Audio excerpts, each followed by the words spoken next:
Hello, I'm Graham Elwood. Welcome to the Political Vigilante. Today I want to talk about an article that was in Salon, actually back in January 14th, The Pursuit of Happiness, the American Cultural Case for Universal Basic Income, written by David Maciotra. I don't think I'm pronouncing that correctly. David, my apologies. What could we do if we liberated our country from the self-inflicted wounds of the Protestant work ethic? So this article is really interesting, and it's a concept I've just started to hear about, universal basic income, where the government pays people to just, you're paid income to survive, to live on, and you don't have to work. Now, obviously, the immediate reaction from many people is, if you don't work, you're lazy and all this other business. But I think there's some reasonable cases made in here, and I've heard that, like in Colorado, the influx of money from legalizing marijuana a couple years ago, they are now building stuff for the homeless, and teacher salaries are great. And they're talking about in California with the legalization of marijuana that just passed this past election. It'll take effect January of 2018. The revenue from that could provide people a basic income. And this article is really interesting because it goes into where that sort of the American work ethic comes into, and some great cases are made about, first of all, an ethic is a choice where working really isn't. And it's interesting, and I want to get into it, and some of the critics, are usually business people that are like, oh, what if everyone quits their jobs and they won't have, their walking dead labor force that just barely gets by. Because the minimum wage in this country, there's not one single state in America where you can, if you work 40 hours, the cost of living is paid for by minimum wage. There's not one single state in America as it stands now. So, and this article talks about a woman that, works in a restaurant, and she busts her ass all day and comes home and she's tired, and part of her profits she has to give to a babysitter, and then she has to, barely have time to see her child. And universal basic income, this woman would have time to play with her child and raise her children correctly. And so here's a very interesting thing. So it says, you might wrestle with the temptation to believe that if this woman had the money in her pocket, she could take the night off work, spend quality time with her son, and avoid the experience of smiling through borderline sexual harassment from her customers. No, American morality teaches us that to rob this woman of the hell of her horrible job would do her a great disservice, that as she relaxes with a glass of wine and watches her son play, she will soon feel overwhelmed with depression without waiting tables. Her life has no meaning. So that is part of it, is having traveled the world and met people from a lot of different cultures. America, we're a goal-oriented culture, but we're sort of work obsessed. I know some people that have moved to America from other countries. I knew some people that moved from South America, and some of them were like, wow, America's amazing, it's the land of opportunity. But many were like, God, you work, work, work. Nobody relaxes. All anyone talks about is work and money. In America, you meet someone, you're like, where are you from? I'm from this town. Okay, what do you do for a living? That's your first question. Like, first or second question, what do you do? What's your job? Because that's your whole life. That's your whole identity in America. Where in other countries, it's like, where are you from? I'm from this town. Oh, this village and all this stuff. And what you do for a living doesn't come up till a lot later, if at all, in some cases. So it's not surprising that the government of Finland recently announced that it plans to experiment with a universal basic income by providing 2,000 unemployed citizens with the equivalent of $587 per month. The Netherlands is developing a similar plan. Canada might experiment with UBI in Ontario, and there are many members of parliament in France who have advocated for the program. Even the United States, a small but surprising coalition of libertarians and progressives, support the creation of a universal basic income system. But as anyone would expect, they disagree on the particulars of distribution. That's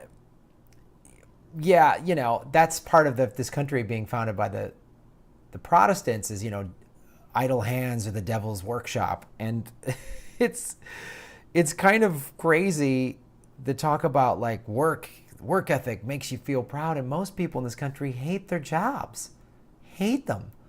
I've traveled. I don't know anyone that's like, I know some, But most people are just like, oh, work, I gotta work. Oh shit, I gotta go to work. I got the day off. I got a day off. Like some people I know, they're very happy with their jobs. I like what I do. I like being a comedian and stuff like that.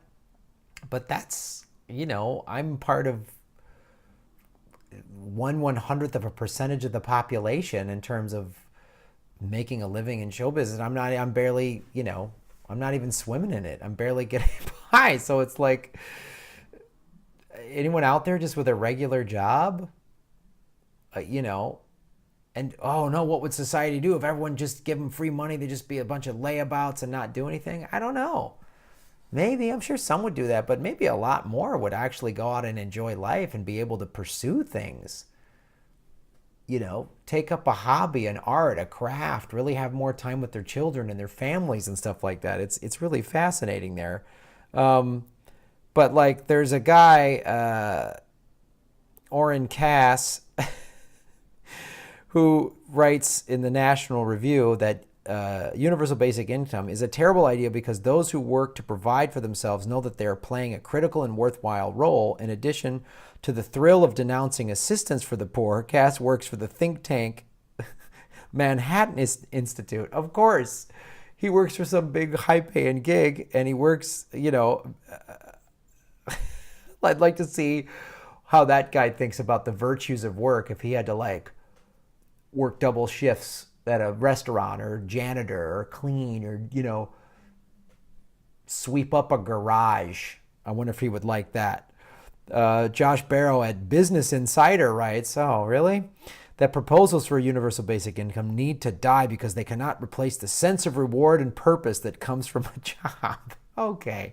Yeah, you could get reward and purpose from a job, but mainly it's just now in wages, as again, since we need to get to $15 an hour. So is Josh Barrow at the big fancy Business Insider magazine? Has he ever worked? Is he working for $10, $11 an hour? Would he have the pride of having a job if he made $10 an hour, like, in a deep fat fryer or something like that? Just hauling rocks. Would he really? The article goes on to say reward, purpose, and meaning are the abstractions meant to pacify the poor and the working class. The rich have wealth, comfort, and pleasure. They also have a universal basic income. Yeah. In Jacobin, Matt Bruning recently reported that 10% of national income is paid to the top 1% of income earners as capital income. It's curious that no one worries about the mental health defects they will experience due to lack of meaning. Yeah, there's all these wealthy people who have gotten to own parts of jobs because they've had a life of privilege. They've gotten good colleges because their parents could do that for them. And then they're able to, sure, they worked hard in a system that is set up for them. It's like, yeah, you're 6'6", 7 feet tall. If you work hard, you can play in the NBA. But those of us like me, I'm 5'10". I'm never getting a job in the NBA. It's never happening for me, no matter how hard I work. That's like the equivalent of these rich people. Then they're saying, and then when they're sitting there getting passive income, like the book Rich Dad, Poor Dad, which is a book I've read and I highly recommend, he talks about getting passive income, meaning money that you don't work for. He uses real estate. That's his whole thing, is he bought investment real estate, and the rent from all of these real estate things pays for his way of life, so he doesn't have to work anymore. And the whole book is fantastic, and it talks about how to get out of the rat race, he calls it.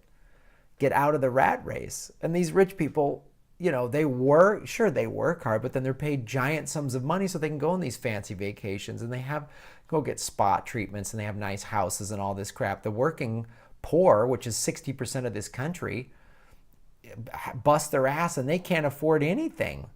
Maybe go out to eat once a week, maybe. But there's, so many things that the rich just take for granted are luxury items. It's ridiculous. So I'm in favor of universal basic income, quite honestly.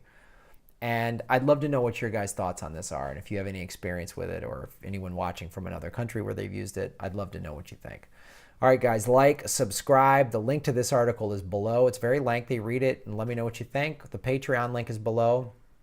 My upcoming tour dates in Appleton, Wisconsin, and Oahu and the Big Island of Hawaii are coming up. So check that out, and then like and subscribe and do all that other fun stuff. Maybe I'm repeating myself. Anyway, thanks for watching.